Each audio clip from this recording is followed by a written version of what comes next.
السلام عليكم ورحمة الله وبركاته. الحمد لله رب العالمين، والصلاة والسلام على أشرف الأنبياء والمرسلين وعلى آله وأصحابه أجمعين، أما بعد.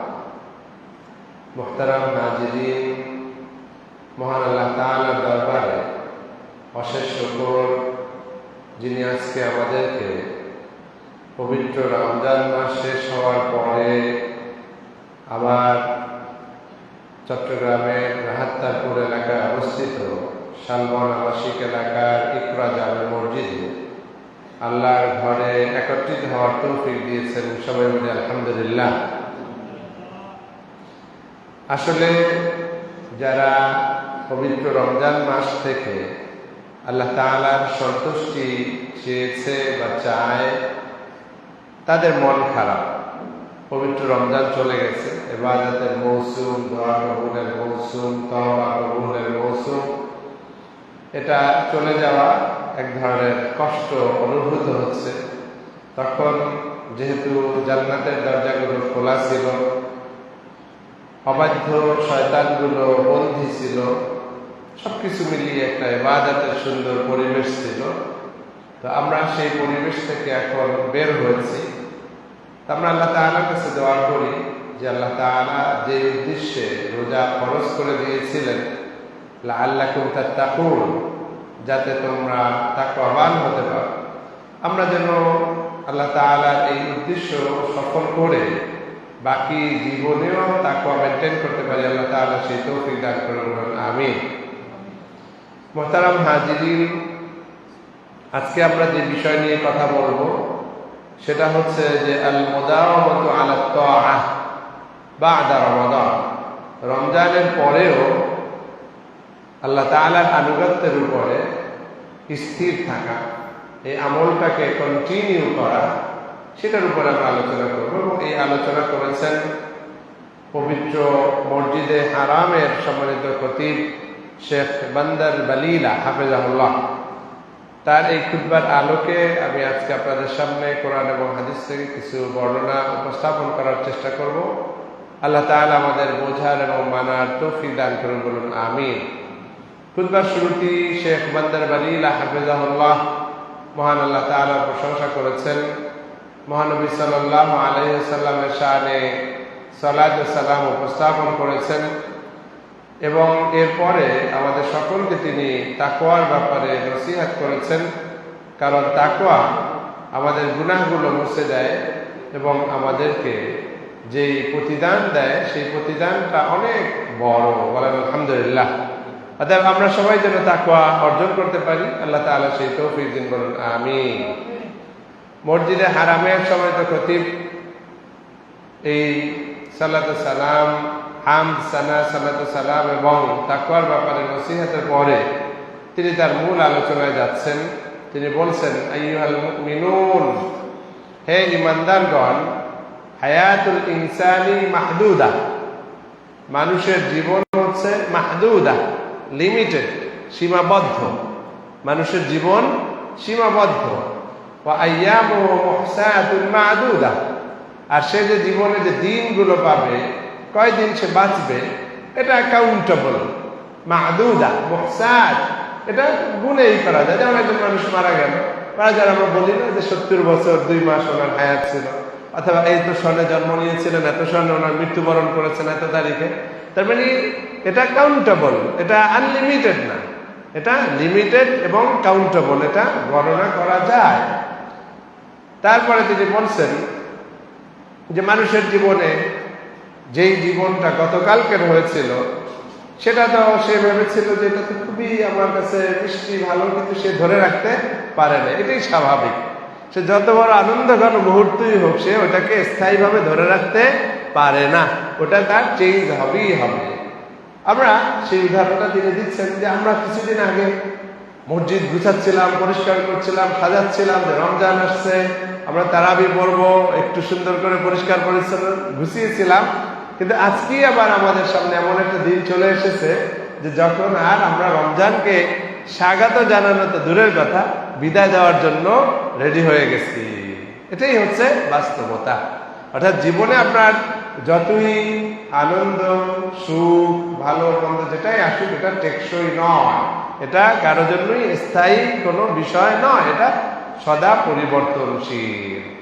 তারপরে তিনি বলছেন, এরপরে একটু আরবি ভাষায় তাকে তাকিদ দেওয়ার জন্য, আগ্রহ তৈরি করার জন্য তিনি বলছেন, লিল্লাহ, আল্লাহকে সাক্ষী রেখে আপনাদেরকে বলছি, আনতা ইয়া শাহরা সিয়ামি ওয়াল কিয়াম।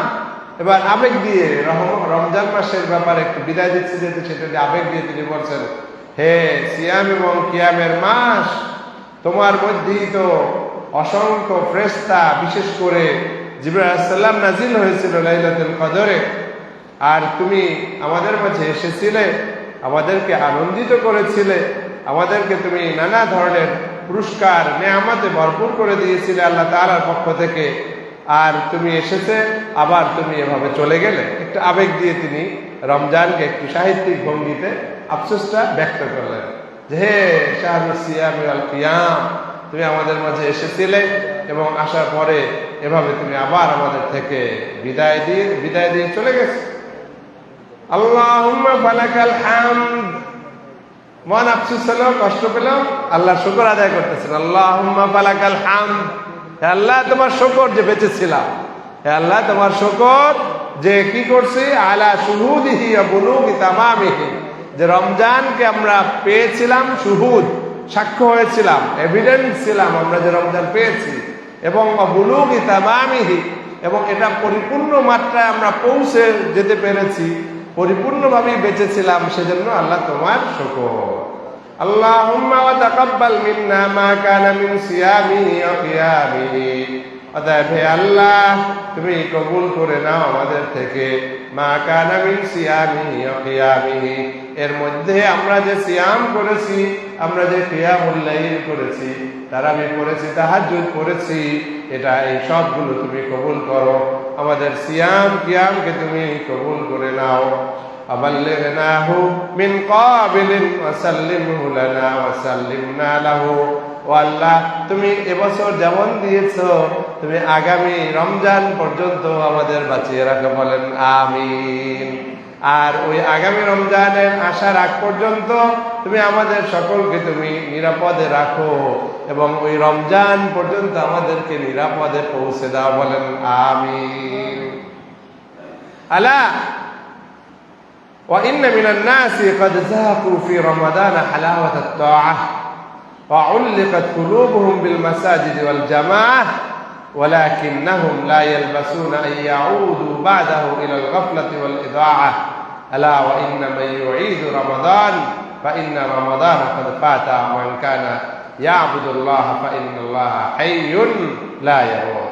তিনি বলছেন যে, জেনে নাও, যারা এভাবে কিছু কিছু মানুষ যারা রমজানের যে মজা, তৃপ্তি, সেটা তারা নিয়েছিল, আল্লাহর আনুগত্যের যে তৃপ্তি রমজানের মধ্যে তারা সেটা নিয়েছে, এবং তারা তাদের অন্তরটাকে মসজিদের সাথে এবং জামাতবদ্ধ জীবন, নামাজ জামাত এবং অন্য জায়গায় ঐক্যবদ্ধভাবে জামাতবদ্ধ জীবনের সাথে তাদের অন্তরটাকে লাগিয়ে রেখেছিল। কিন্তু মুশকিল হচ্ছে এই যে রমজান যখন চলে গেল, তখন তারা আসলে আবার তাদের গাফিলতি এবং সময় নষ্টের দিকে চলে যাচ্ছে, বলেন নাউজুবিল্লাহ। কিছু মানুষ ছিল রমজানে খুব সিরিয়াস, রমজান শেষ, এখন ফাঁকিবাজি শুরু করেছে, এখন গাফিলতি শুরু করে দিয়েছে, বলেন নাউজুবিল্লাহ। আমরা কি এরকম ফাঁকিবাজ হব? আমরা এরকম ফাঁকিবাজ হব না। রমজানে আমরা যেভাবে মসজিদের সাথে নিজের অন্তরটাকে লাগিয়ে রেখেছিলাম, রমজানের পরেও লাগিয়ে রাখবো। রমজানে যেরকম 5 ওয়াক্ত নামাজ জামাতে পড়েছি, তারাবি পড়েছি, তাহাজ্জুদ পড়েছি, রমজানের বাইরেও আমরা এভাবে চেষ্টা সাধনা করতে থাকব। কারণ তিনি আমাদেরকে হুঁশিয়ার করে দিচ্ছেন, আলা ওয়া ইন্না মাইয়াবুদু রমাদানা ফা ইন্না রমাদানা কাদ ফাতা। হে ভাইয়েরা, তোমরা যারা এখন গাফেল হয়ে যাচ্ছ, তোমরা জেনে নাও যে আমরা রমজান মাসের ইবাদত করি নাই, বরং আমরা ইবাদত করেছি কার? আল্লাহ। আমরা রমজানের ইবাদত করি নাই, আমরা ইবাদত করেছি কার? আল্লাহ। তাহলে আল্লাহ তাআলা তো হাইয়ুন কাইয়ুম, তিনি চিরস্থায়ী, চিরঞ্জীব। অতএব আমরা রমজান আসলে খুব ভালো ইবাদত করব, আর রমজান গেলে ইবাদত ছেড়ে দিব, এটা তো হইতে পারে না। কারণ আমরা তো রমজানের ইবাদত করি না, আমরা ইবাদত করেছি আল্লাহ। তো যেই আল্লাহ রমজানে ছিলেন সেই আল্লাহ এখনো আছেন, বলেন না সুবহানাল্লাহ। তাহলে আমাদের কাজ হচ্ছে যে যারা ওইরকম করছে যে রমজান আসলে খুব মুসল্লি, খুব সাধু দরবেশ বুজুর্গ হয়ে যায়, আর রমজানের পরে আবার শয়তানি শুরু করে দেয়, তাহলে বুঝতে হবে যে এদের আকীদার মধ্যে, এদের তাওহীদের বুঝ ব্যবস্থার মধ্যেই সমস্যা আছে, ঠিক কিনা? কারণ হচ্ছে আল্লাহ তাআলা তো চিরঞ্জীব, চিরস্থায়ী। আমরা তো রমজানে তাকে ইবাদত যারা করেছি, রমজানের বাইরেও আমরা তার ইবাদত করবো। হ্যাঁ, রমজানের ফজিলত ছিল সেজন্য গুরুত্ব দিয়েছি, তার অর্থ এই নয় যে এখন আর আমি নামাজ, রোজা, হজ, যাকাত এগুলো আর কোনো পাত্তা দেব না, এগুলো হতে পারে না। মনে থাকবে ইনশাআল্লাহ।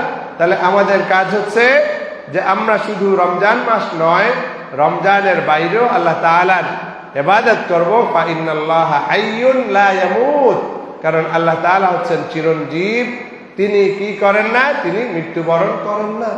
অতএব যেই আল্লাহ রমজানে ছিলেন সেই আল্লাহ তাআলা এখনো আমাদের মাঝে আছেন। অতএব আমরা দেখি বা নাই দেখি, আমরা আল্লাহ তাআলাকে যারা বিশ্বাস করি, রমজানে যেভাবে আল্লাহকে ভয় করেছি, রমজানের পরে এভাবে ভয় করব। আল্লাহ তাআলা আমাদের সেই তৌফিক দান করুন, বলুন আমিন। সম্মানিত হাজিরিন, তিনি পবিত্র কোরআনের একটি আয়াত দিয়ে আমাদেরকে এই বিষয়ে বলছেন যে ইন্না আলামাতাল কবুলে দাওয়ামুল ইবাদাহ, এই কোনো ইবাদত কবুল হলো কিনা। আমরা অনেক সময় বুঝি না যে হাজী সাহেব হজ করে আসছে, কিন্তু হজ করে আসার পরেও যদি 2 নম্বরই করে, বুঝতে হবে যেটা আসলে 2 নম্বর হাজী, এর হজ কবুল হয় নাই। তাহলে তিনি বলছেন যে কোনো মানুষের আমল কবুল হলো কিনা সেটার একটা আলামত, সেটার একটা চিহ্ন হইল এই যে সেই লোকটা ওই ইবাদতের আলোকে সে তার আমলটা জারি রাখবে, সে তার চরিত্র, তার আখলাক, তার বৈশিষ্ট্যটাকে কন্টিনিউ করতে পারবে। অর্থাৎ আপনি নামাজ পড়েছেন, আল্লাহ তাআলা বলছেন ইন্নাস সালাতা তানহা আনিল ফাহশাই ওয়াল মুনকার, যেই কাজগুলো ফাহশা, অশ্লীল এবং মুনকার, গর্হিত, নিন্দিত, এই খারাপ কাজ এবং অশ্লীলতা থেকে নামাজ আমাদের ফিরিয়ে রাখে, আল্লাহ তাআলাই বলছেন। এখন যদি দেখেন যে আপনি নামাজ পড়ার পরে আপনি অশ্লীলতায় জড়ান না, আপনি গুনাহের কাজে জড়ান না, গর্হিত কাজে জড়ান না, তাহলে এটা বুঝতে হবে যে আপনার নামাজ আল্লাহ তাআলার দরবারে কবুল হচ্ছে, বলেন না সুবহানাল্লাহ। হজ করে আসছেন, এটার কবুলিয়তের নমুনা হচ্ছে যে লাইসা লাহু জাযাউন ইল্লাল জান্নাহ, অথবা এমন সন্তানের মতো যে কেবলমাত্র তার মা আজকে তাকে জন্ম দিয়েছে, এরকম হয়ে ফিরে আসে, নিষ্পাপ হয়ে যায়। এখন যদি দেখা যায় যে আপনি ওই রকম নিষ্পাপ হতে পারছেন না, আইসা আবার খুন খারাপি, হত্যা, ধর্ষণ, লুণ্ঠন, এটা সেটা, চাঁদাবাজি, মাস্তানি, যা খুশি তাই, তাহলে বুঝতে হবে আপনার হজ কবুল হয় না। তো তিনি বলছেন ইবাদাল্লাহ, হে আল্লাহর বান্দারা, ইন্না আলামাতাল কবুলি দাওয়ামুল ইবাদাহ, নিশ্চয়ই কোনো আমল এটা কবুল হওয়ার চিহ্ন বা আলামত হচ্ছে দাওয়ামুল ইবাদাহ, অর্থাৎ সেই ব্যক্তি যেই ইবাদতটা করতেছিল ওইটা সে ধরে রাখে এবং এর প্রভাব তাদের মধ্যে পড়তে থাকে। আর যদি বোঝা যায়, আর আলামত যদি এটা হয় যে সে কবুল হয় নাই, সেটার আলামত হচ্ছে আর রুজুউল মারই লিমা তাদাহু, আর কবুল হয় নাই এটা বোঝা যায় ওই স্বভাবের দ্বারা, ওই চর্চার দ্বারা, যে কোনো ব্যক্তি সে কি করলো, আগের স্বভাবই ফিরে আসলো। নামাজের দ্বারা ফায়দা হলো না, রোজার দ্বারা ফায়দা হলো না, হজের দ্বারা ফায়দা হলো না, হজ শেষ, তার হাজী সাহেবের ভাবসাব চলে গেছে, হাজী সাহেবের যে একটু নমনীয়তা, আল্লাহর জন্য যে দিলটা নরম ছিল সেটা চলে গেছে, তাহলে বুঝতে হবে যে তার হজ কবুল হয় নাই। অতএব সাবধান, সাবধান, সাবধান। আমরা যারা কষ্ট করে রোজা রেখেছি, আমাদের কাজ হচ্ছে যে আমরা যেন ওই আলামাতুল কবুল, আমাদের কবুল হয়েছে সেই চিহ্নটা আমরা যেন ধরে রাখতে পারি। আল্লাহ তাআলা সেই তৌফিক দান করে, বলুন আমিন। ক্লিয়ার? বিষয়টা ক্লিয়ার হয়েছে? তাহলে আমরা ভালো কাজ করব, এটা কবুল হওয়ার নমুনা হচ্ছে ভালো কাজের উপরে দায়েম থাকা এবং ভালো কাজের যে রেজাল্ট সেটা আমরা লাভ করতে ধন্য হব। আল্লাহ তাআলা আমাদের সেই তৌফিক দান করুন, বলুন আমিন। সম্মানিত হাজিরিন, অতএব আমাদের কাজ হচ্ছে ফামা কানা মিন খায়রিন নালাহু ফি রমাদান ফাতাজিবু আল মুহাফাজাতু আলাইহি। অতএব আমরা যারা চাই যে রমজানে যেই নিয়ামত পেয়েছিলাম, যেই কল্যাণ পেয়েছিলাম, সেটাকে যদি ধরে রাখতে চাই, তাহলে রমজানে নিজেরা যে পরিবর্তিত হয়েছিলাম, রমজানে যে আমলের উপরে জোর দিয়েছিলাম, সেটাও ধরে রাখতে হবে। কারণ ওই নেয়ামত যিনি দিবেন তিনি এখনো আছেন, তিনি আমাদেরকে নেয়ামত দিতে পারেন, কুন ফায়াকুনের মালিক। অতএব যদি আমরা আল্লাহ তাআলার রহমত, বরকত, নেয়ামত এভাবে কন্টিনিউ করতে চাই, আমাদের কাজ হচ্ছে রমজানে যেরকম ভালো ছিলাম, রমজানে যেমন মুত্তাকি ছিলাম, রমজানে যেমন হালাল হারাম বেঁচে চলেছি, রমজানের পরেও এভাবে বেঁচে চলা ছাড়া উপায় নাই। চললে আল্লাহ তাআলার দয়া রহমত আমাদের উপরে অবারিতভাবে চলতে থাকবে। রমজানে আমরা যেভাবে খারাপ ত্যাগ করেছি, আমাদের কাজ হচ্ছে আমরা এই রমজানের পরেও খারাপের পথে আর যাব না, খারাপ কাজ ত্যাগ করার মধ্যেই অতিবাহিত করব। আল্লাহ তাআলা সেই তৌফিক দান করুন, বলুন আমিন। এর দিনে একটি কবিতার লাইন বলছেন, আর আরবরা অনেক কবিতার দিকে অনেক খতিবি তার খুতবার মধ্যে মাঝে মাঝে ভাবে বলেন, ইজামাল মারউ সামানিদ দানায়া ফাকুল্লু শুহুরিহি শাহরুস সিয়াম। যখন কোনো ব্যক্তি এই রমজান মাসে হীন ঘৃণ খারাপ কাজ ত্যাগ করতে পারলো, খারাপ কাজ থেকে সে বিরত থাকতে পারলো, অর্থাৎ রোজাটাকে সে এমন ভাবে ব্যবহার করেছে, সে আসলে নিজেকে পবিত্র করার জন্য কলুষতাপূর্ণ আচরণ, গুনাহের কাজ থেকে যখন সে রোজা রাখতে পারলো, ফাকুল্লু শুহুরিহি শাহরুস সিয়াম। যে ব্যক্তি এভাবে পরিপূর্ণভাবে নিজেকে পবিত্র করতে পারবে খারাপ কাজ থেকে, জেনে নাও জেনে নাও জেনে নাও, ওই লোক ওই কলুষতা থেকে যে মুক্ত হয়েছে, গর্হিত কাজ থেকে মুক্ত হয়েছে, এটা শুধু রমজানের জন্য নয়, ফাকুল্লু শুহুরিহি, তার জীবনের বাকি সকল মাসই হইল শাহরুস সিয়াম। বলেন না সুবহানাল্লাহ। তার পুরো জীবনের সবগুলো মাসই রোজার মাস। বলেন না সুবহানাল্লাহ। কারণ সে দিলে মনে প্রাণে চেয়েছে যে সে খারাপ পথ ত্যাগ করবে, খারাপ গুলো থেকে বিরত থাকবে, ওগুলোকে টাচ করবে না, ওর ধারে কাছেও যাবে না। তাহলে উল্টোটাও হইতে পারে, যদি কেউ ওরকম গর্হিত কাজ ত্যাগ করার জন্য নয়, লোক দেখানোর জন্য করে থাকে, তাহলে তার জীবনে রোজার মাস আসবে, কিন্তু সেটা এই রোজার মতো বরকতময় মাস হবে না। বলেন নাউজুবিল্লাহ। তাহলে আমাদের কাজ হচ্ছে ওই প্রথম সারিতে হওয়া, ইজামাল মারউ সামানিদ দানায়া ফাকুল্লু শুহুরিহি শাহরুস সিয়াম। আল্লাহ তাআলা আমাদের সেই তৌফিক দান করে, বলুন আমিন। আইয়ুহাল মুসলিমুন, হে মুসলিমগণ, ইন্না আবওয়াবাল খায়রি মুশরাআতুন ফাআইনাল কাসিদুন ওয়া মানাহিলুল বিররি মুতারাআতুন ফাআইনাল ওয়ারিদুন। হে আল্লাহর বান্দারা, তোমরা জেনে নাও, হে মুসলিমরা তোমরা জেনে নাও, আল্লাহ তাআলার যে কল্যাণের যে দরজা, সেটা রমজানে বিশেষভাবে খোলা হলেও সেটা সবসময় তোমাদের জন্য আল্লাহ তাআলা কল্যাণ নিয়ে বসে আছেন। বিয়াদিল খায়র, তার হাতে কল্যাণ সব সময় থাকে। অতএব ফাআইনাল কাসিদুন, কারা আছো যে এটা লাভ করার জন্য আগ্রহী? ও বন্ধুরা, এভাবে আল্লাহ তাআলার যে বিভিন্ন ধরনের নেয়ামত পাওয়ার জন্য আল্লাহর আনুগত্যপূর্ণ অনেক কাজের সুযোগ এখনো অবারিত। ফাআইনাল ওয়ারিদুন, অতএব সেই কাজগুলো করার মানুষগুলো কোথায়? আমাদেরকে সজাগ করছেন, কোথায় তারা?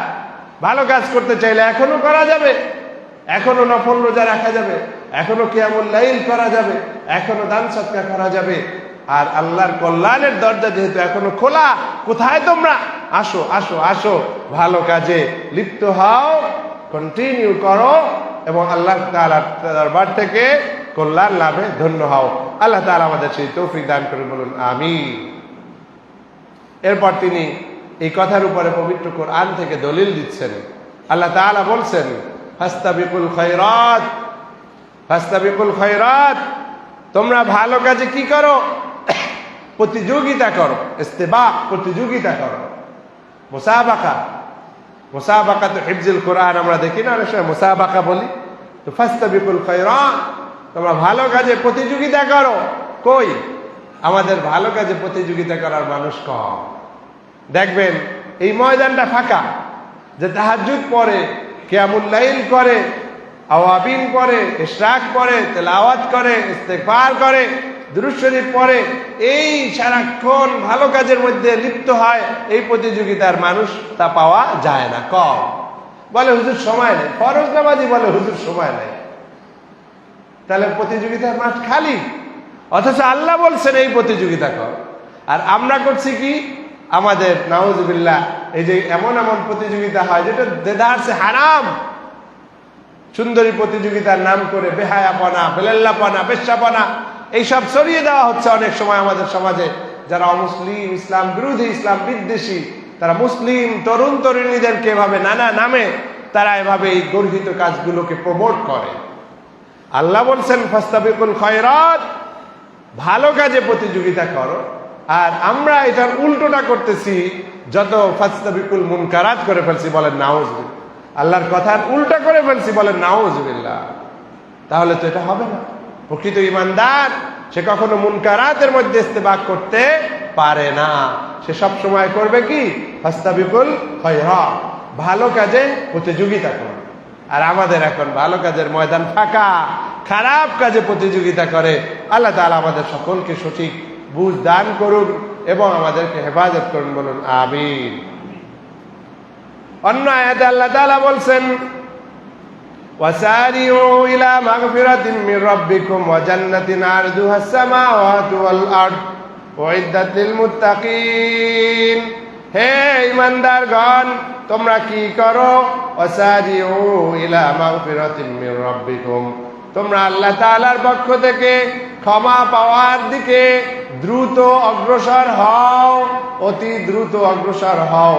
কারণ তুমি জানো না তোমার হায়াত কতদিন আছে। অতএব যত দ্রুত পারো তুমি অগ্রসর হও, আল্লাহর কাছে ক্ষমা পাওয়ার দিকে তুমি অগ্রসর হও। আল্লাহর কাছে সারাক্ষণ কাঁদতে থাকো, কাঁদতে থাকো। তুমি এমন ভাবে অগ্রসর হও যে এখন বাড়ি ফেরার আগ মুহূর্তে যদি তোমার হায়াত চলেও যায়, তুমি ক্ষমার আশা করতে পারো। অতি সত্তর তোমরা আল্লাহ তাআলার দিকে অগ্রসর হও, ইলা মাগফিরাতিন মির রাব্বিকুম, তোমাদের রব থেকে ক্ষমা পাওয়ার দিকে। ওয়া জান্নাতিন, আর ক্ষমা পাওয়ার পরে তোমাদের পুরস্কার হচ্ছে জান্নাত। একদিকে ক্ষমা আর একদিকে জান্নাত। তুমি জান্নাতের জন্য এবং মাগফিরাতের জন্য এবং জান্নাতের জন্য আল্লাহর দিকে অতি দ্রুত অগ্রসর হও। এমন জান্নাত আরদুহাস সামাওয়াতু ওয়াল আরদ, পুরো আসমান এবং জমিন জুড়ে যার প্রশস্ততা, সেই জান্নাত লাভের জন্য তোমরা আল্লাহর দিকে অতি দ্রুত অগ্রসর হও।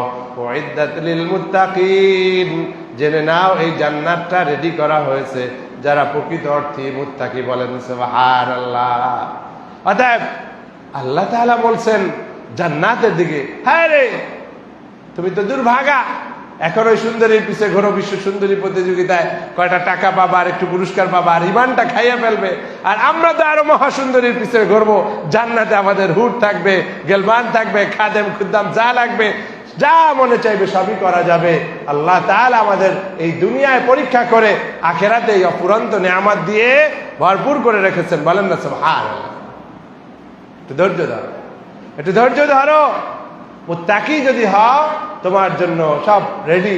আল্লাহ তাআলা এই জান্নাত রেডি করে রেখেছেন এবং জান্নাতের মধ্যে যত ধরনের নেয়ামত সব তোমার জন্য রেডি, বলেন না সুবহানাল্লাহ। قال النبي صلى الله عليه وسلم قال الله تعالى, যখন এভাবে বলা হয় যে নবী বলেছেন, আল্লাহ বলেছেন, বুঝতে হবে এটা হাদিসে কুদসি, অর্থাৎ এই বাণীটি কোরআনে নাই, সেজন্যই এইভাবে বলা হচ্ছে। ক্বালান নবিয়্যু ক্বাল আল্লাহ, নবী বলেছেন যে আল্লাহ বলেছেন। আল্লাহ বলছেন, এটা সরাসরি হলে তো সরাসরি বলতাম ক্বাল আল্লাহ, আল্লাহ তাআলা বলছেন, তার মানে কোরআনের মধ্যে আছে। আর যেটা আল্লাহ বলছেন এই কথাটা আবার নবীর কথার দ্বারা বলা লাগে, এটাকে বলে হাদিসে কুদসি। এটা হাদিসে কুদসি, নরমাল হাদিসের চেয়ে অত্যন্ত গুরুত্বপূর্ণ এই হাদিস। তো এই হাদিসের মধ্যে আল্লাহ তাআলা কি বলছেন? ওমা তাকাররাবা ইলাইয়া আবদি বিশাইইন আহাব্বা ইলাইয়া মিম্মা ইফতারাতু আলাইহি। আল্লাহ তাআলা বলছেন যে আমার বান্দারা আমার কাছে বান্দা আমার অতি নিকটে হতে পারে না অন্য কোনো কিছু দিয়ে, যেটা পারে তার উপরে যেই ফরজ কাজগুলো করা নির্ধারণ করে দেওয়া হয়েছে সেটা করে সে যতটা আমার নিকটবর্তী হতে পারে এরকম আর কোনো কিছু দিয়ে সে নিকটবর্তী হতে পারে না। বুঝতে পেরেছেন? তার মানে হচ্ছে আপনি আল্লাহর ওলি দাবি করবেন অথবা আমরা আল্লাহর ওলি হিসাবে কাউকে মানব, এইখানেই আমাদের পার্থক্য। যারা পথভ্রষ্ট বেদাতি তাদের চরিত্র হচ্ছে ওই পিশাব নামাজ না পড়লেও এর পিশাব মানে, বলে নাউজুবিল্লাহ। আবার নিজে নামাজ না মানেও মনে করে যে আবার নাজাতের উসিলা হয়ে গেছে, নাউজুবিল্লাহ। এগুলো হচ্ছে ভণ্ড। এইগুলোর পিছনে ছোড়া যাবে না, কারণ হাদিসে কুদসি, এই হাদিস দিয়েই এই আউলিয়া ইকরামের ভক্ত মুরিদান অনেক সময় দলিল দেয়, কিন্তু এই অংশটা তারা ভুলে যায়। এই যেই হাদিস দিয়ে দলিল দেয় আল্লাহর ওলিদের কারামতের কথা, এই অংশটা কেন ভুলে যায়? যেখানে আল্লাহ তাআলা প্রথমেই বলে দিয়েছেন যে ফরজ ইবাদত ছাড়া অন্য কোনো কিছু দিয়ে আমার এত নিকটবর্তী হওয়া যায় না। অর্থাৎ আমার নিকটবর্তী হতে হলে তার প্রথম ধাপ কি? ফরজ। প্রথম ধাপ কি? ফরজ। ফরজ করার পরে তারপরে নফল ইবাদত করে করে করে করে আমরা আরো ঘনিষ্ঠ হব, সেটাও এই হাদিসের মধ্যে আছে। অর্থাৎ প্রথম অংশই যে বান্দারা ফরজ ইবাদত পালনের মাধ্যমে আমার যত নিকটবর্তী হয় এটা অন্য কোনো কিছুর দ্বারা হতে পারে না। তাহলে বুঝতে হবে আমরা যদি অলি হতে চাই, অলি চিনতে চাই, নিজেও হতে চাই, প্রথম আমাদের টার্গেট থাকবে যে ফরজ ইবাদতটা করে কিনা বা আমি করি কিনা। ফরজের মধ্যে গাফলা, ফরজের মধ্যে 2 নাম্বারি ফাঁকিবাজি, তাহলে এই মানুষের পিছনে ছুটলে আমি ঈমান হারা হয়ে যাব। আল্লাহ তাআলা আমাদের হেফাজত করুন, বলুন আমিন।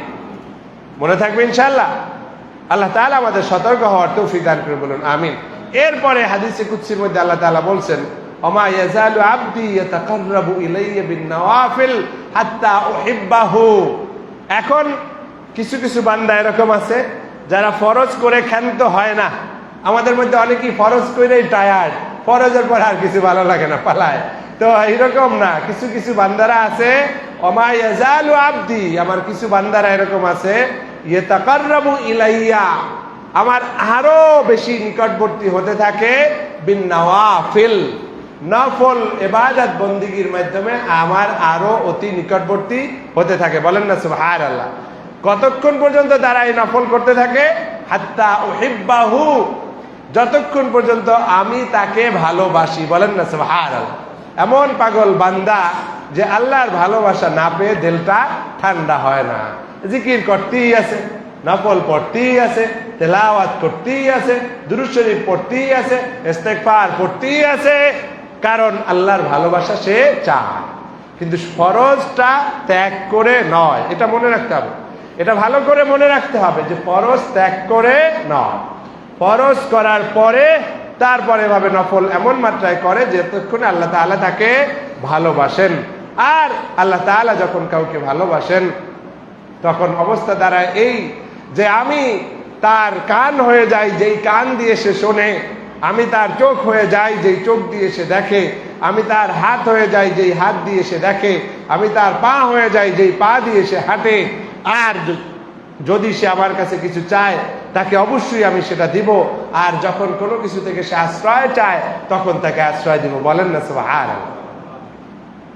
এখন হাত হয়ে যাওয়া, পা হয়ে যাওয়া, কান হয়ে যাওয়ার অর্থ কি দাঁড়ায়?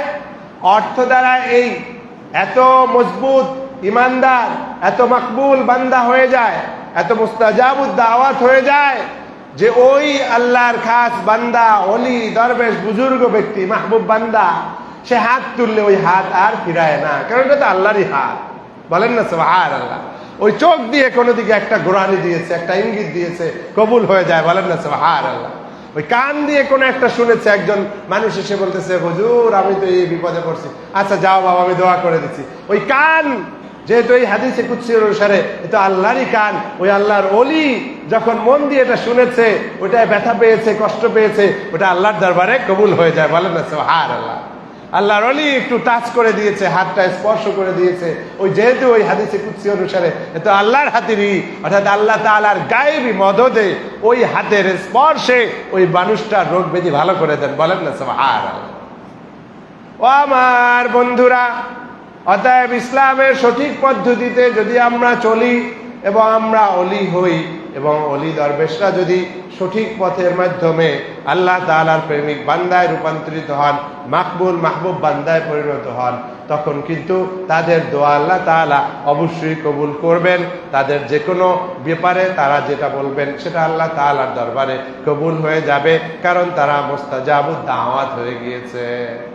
এখন এই কথাটা মসজিদে হারামের সম্মানিত খতিব এই রমজানের পরে আমাদের করণীয় ব্যাপারে বলার উদ্দেশ্য হচ্ছে এই যে আমরা ফরজ রোজা করেছি তাই বলে আর নফল রোজা করব না, সেটা চলবে না। ফরজ নামাজ পড়েছি, নফল নামাজ পড়ব না, সেটা চলবে না। ফরজ যাকাত দিয়েছি তাই বলে নফল দান সদকা করব না, সেটা করা যাবে না। বুঝতে পারছেন? রমজান নিয়ে আলোচনা করতে গিয়ে, রমজানের পরের করণীয় করতে গিয়ে এই আউলিয়া কিরামের প্রসঙ্গে যে মাশহুর হাদিসটা, সেটা বলার উদ্দেশ্য হচ্ছে এইখানে যে আমরা শুধু ফরজ করি ক্ষান্ত হব না, বরং নফল করব, করে করে মুস্তাজাবুদ দাওয়াতের পর্যায়ে চলে যাব। আল্লাহ তাআলা আমাদের সেই তৌফিক দান করুন, বলুন আমিন। সম্মানিত হাজিরিন, তারপর তিনি বলছেন যে হে আমার বন্ধুরা, আমরা যে 5 ওয়াক্ত নামাজ পড়ি সেটা তো ইসলামের অন্যতম একটা স্তম্ভ এবং আমাদের রাসুল ইবাদাত, সমস্ত ইবাদতের মাথা তাজ।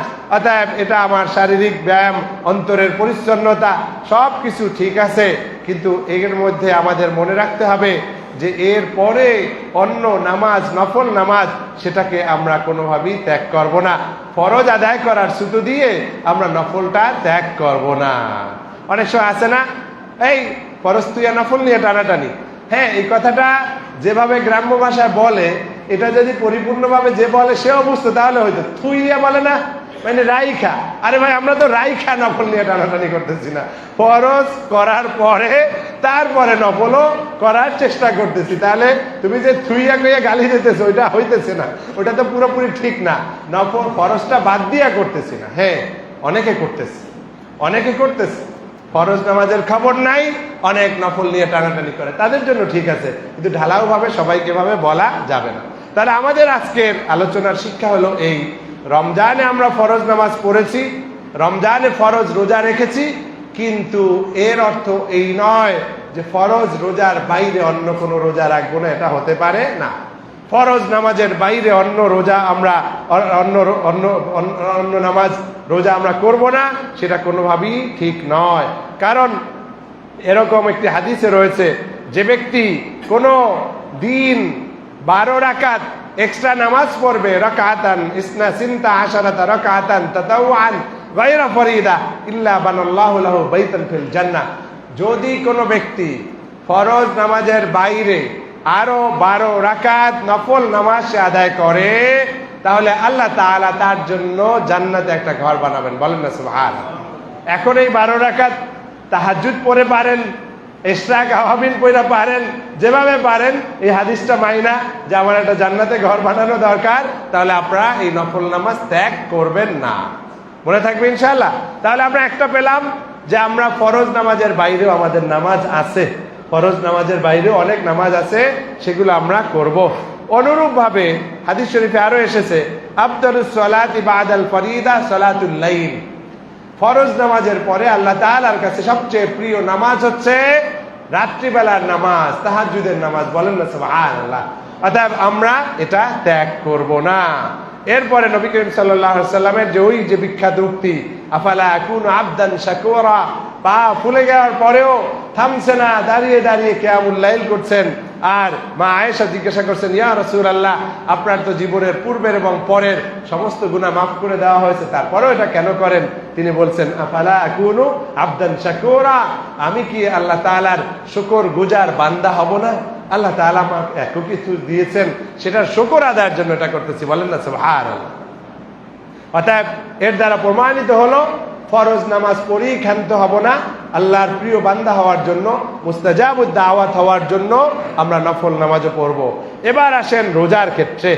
রোজা রাখার ক্ষেত্রে যেটা বলা হয়েছে, আমরা রমজানে আলোচনা করেছি যে রমজানের পুরস্কার আল্লাহ তাআলা দিয়ে থাকেন, আল্লাহ নিজেই এর পুরস্কার হয়ে থাকেন। এবার আমরা ওই হাদিসের আলোকে যাচ্ছি যে মান সামা রমাদানা সুম্মা আতবাহু সিত্তাম মিন শাওয়াল কানা কাসিয়ামিদ দাহর। কোন ব্যক্তি রমজানের রোজা রাখার পরে যে ব্যক্তি শাওয়াল মাসে 6টি রোজা রাখবে, সে যেন পুরো একটা বছর রোজা রাখার সমান সওয়াব পাবে। বলেন না সুবহানাল্লাহ। এখন এটা আবার কিভাবে হলো? মুহাদ্দিসিন মুফাসসিরিনদের ব্যাখ্যা লাগবে না, নবীজিরই ব্যাখ্যা আছে। নবী করিম সাল্লাল্লাহু আলাইহি ওয়াসাল্লাম বলছেন, সাওবান রাদিয়াল্লাহু আনহু থেকে বর্ণিত একটি হাদিস, নবী করিম সাল্লাল্লাহু আলাইহি ওয়াসাল্লামকে তিনি বলতে শুনেছেন যে আল্লাহ তাআলা নেকির কমপক্ষে হলো এটা রেজাল্ট দেন বা ফল দেন, আজর দেন কয় গুণ? 10 গুণ। কমপক্ষে হলো কয় গুণ? 10 গুণ। তাহলে আপনি এক মাস রোজা রাখছেন, তাহলে শাহরুন বিআশরি আশহুরিন, এক মাসের বদলা কয় মাস? এক মাসের বদলা কয় মাস? 10 মাস। এক মাসের বদলা কমপক্ষে 10 মাস। আর লাইলাতুল কদর পাইলে সেটা তো আলফি শাহর, সেটা তো অগণিত হাজার হাজার মাস। কিন্তু অন্তত পক্ষে এক মাসের বদলা কয় মাস? 10 মাস। তাহলে 10 মাস হয়ে গেল। রমজানের রোজা রাখছি মানে 10 মাসের রোজা সব আমরা পেয়ে গেলাম। আসিত্তাতু আইয়ামিন বাদাল ফিত্রি তামামুস সানা। আর 6কে তাহলে 10 দিয়ে গুণ করেন, 60। তাহলে 60-এ কয় মাস? 2 মাস। তাহলে 10 মাস আর 2 মাস কয় মাস হলো? 12 মাস। এটা বুঝতে পারছেন? তাহলে শাওয়ালের 6 রোজা রাখলে পুরো 1 বছর রোজা রাখার ফজিলত পাবেন। বলেন না সুবহানাল্লাহ। 10 মাসের ফজিলত পেয়ে গেছেন রমজানের রোজা রাখা, আরো 2 মাস পাবেন শাওয়ালের 6 রোজা রাখা। আমরা কি কষ্ট হবে 6 রোজা রাখতে? অনেকে রাখা শুরু করে দিচ্ছেন, আলহামদুলিল্লাহ। যারা এখনো শুরু করেন নাই, ডোন্ট মিস ইট। এটা কোনোভাবে আপনারা মিস করবেন না। আল্লাহ তাআলা আমাদের 6 রোজা রাখার মাধ্যমে পুরো 1 বছর রোজা রাখার ফজিলত অর্জন করার তৌফিক দান করুন। বলুন আমিন। তিনি বলছেন শুধু শাওয়ালের 6 রোজা নয়, আরো মুস্তাহাব রোজা আছে। সিয়ামু সালাসাতি আইয়ামিন মিন কুল্লি শাহর, 13, 14, 15 এইভাবে আমরা প্রতি আরবি মাসের 13, 14, 15 মাসে 15 তারিখে রোজা রাখি। অনেকে রাখি না, ফাঁকিবাজি করি। এটা অভ্যাস পরিণত করতে হবে। এরপরে ওয়াল ইসনাইন ওয়াল খামিস, সোমবার এবং বৃহস্পতিবারের রোজা রাখা। ওয়ায়াউমে আরাফা, আরাফার দিনে রোজা রাখা। শাহরুল্লাহিল মুহাররম, মুহাররম মাসে বেশি বেশি করে রোজা রাখা। শাহরু শাবান, শাবান মাসে বেশি বেশি রোজা রাখা। এইভাবে আমরা নফল রোজারও অভ্যাস করব। রমজানকে আমরা চিরবিদায় জানাবো না। রমজান চলে গেলেও আমরা এই নফল রোজা রেখে রেখে আল্লাহ তাআলার সন্তুষ্টি অর্জন করার চেষ্টা করব। মনে থাকবে ইনশাআল্লাহ। তাহলে কয়টা গেল? রোজা, ফরজ নামাজ পড়লেও আমরা নফল নামাজ ত্যাগ করব না। ফরজ রোজা গেলেও আমরা নফল রোজা ত্যাগ করব না। এবার তিনি বলছেন, কোরআনের কথা বলছেন যে কোরআন তোমরা এটা তেলাওয়াত করো, কারণ এটা কোরআন তোমাদেরকে কিয়ামতের দিন তোমাদের জন্য সুপারিশকারী হবে। রমজানে তেলাওয়াত করেছো শাহরু রমাদান আল্লাযী উনজিলা ফীহিল কোরআন, কিন্তু রমজানের পরে এটাকে ধরে রাখো যাতে করে কিয়ামতের দিন তুমি এটার সুপারিশ পেয়ে জান্নাতে যেতে পারো। আল্লাহ তাআলা আমাদের সেই তৌফিক দান করুন। বলুন আমিন। সম্মানিত হাজিরিন, তিনি এভাবে এই 2-3টির কথাই শুধু নয়, তারপরে তিনি আমাদেরকে মনে করিয়ে দিচ্ছেন রমজানে আমরা বেশি বেশি দোয়া করেছি, রমজানের বাইরেও তো সেই আল্লাহ আছেন। যে আল্লাহ রমজানে দোয়া শুনেছেন, সেই আল্লাহ রমজানের বাইরেও আছেন। অতএব আমরা রমজানের বাইরেও এভাবে আল্লাহ তাআলার কাছে দোয়া করতে থাকবো, ইস্তেগফার করতে থাকবো, তওবা করতে থাকবো। কারণ হাদিস শরীফে এসেছে, আহাব্বুল আমালি ইলাল্লাহি আদওয়ামুহা ওয়া ইন কাল্লা। কোন বান্দা যে আমল করে, সে আমলগুলোর মধ্যে সবচেয়ে প্রিয় আমল হচ্ছে যেটা সে কন্টিনিউয়াসলি করতে থাকে, রেগুলার সে করতে থাকে। ওয়া ইন কাল্লা, যদিও এটা হয় ছোট। বলেন না সুবহানাল্লাহ। অতএব রমজানে রোজার ট্রেনিং ছিল, ফরজ করে দিয়ে ট্রেনিং করে দিয়েছে। তাই বলে আপনি এখন মাসে 3 দিন রাখতে পারবেন না, সপ্তাহে 2 দিন রাখতে পারবেন না, এটা হতে পারে না। অতএব এই ট্রেনিংটা আমরা ধরে রাখবো এবং আল্লাহ তাআলার কাছে যে প্রিয় আমল সেটা আমরা জারি রাখবো। আল্লাহ তাআলা আমাদের সেই তৌফিক দান করুন। বলুন আমিন। আমরা নারী হই পুরুষ হই যারাই এভাবে নেক আমল করব, আল্লাহ তাআলা আমাদেরকে হায়াতে তৈয়বা দান করবেন এবং দুনিয়া এবং আখিরাতে তিনি জাযায়ে খায়র দান করবেন। আল্লাহ তাআলা আমাদের এই সংক্ষিপ্ত যে আলোচনা শুনেছি তার মূল কথা হচ্ছে আমলটা ধরে রাখতে হবে, তাকওয়া ধরে রাখতে হবে, কোরআনকে ধরে রাখতে হবে, নামাজ নফল নামাজের মাধ্যমেও জিন্দা রাখতে হবে, সিয়ামকেও এভাবেই করতে হবে, কিয়ামুল লাইলও এভাবে চাঙ্গা কাটতে হবে। আল্লাহ তাআলা আমাদের এইভাবে সিয়াম, কিয়াম, এক্সট্রা সালাত, দান, সদকা, তারপরে হচ্ছে দোয়া, তারপরে হচ্ছে দুরূদ শরীফ, ইস্তিগফার, তেলাওয়াতুল কোরআন, এইগুলো সব নেক আমলই আমাদেরকে ধরে রাখার তৌফিক দান করুক এবং এর দ্বারা আমাদেরকে দুনিয়া এবং আখিরাতে আমাদের ভরপুর কামিয়াবি দান করুক এবং চূড়ান্ত ঠিকানা জান্নাত আমাদেরকে নসিব করুক। আমিন। ওয়া আখির দাওয়ানা আলহামদুলিল্লাহি রাব্বিল আলামিন।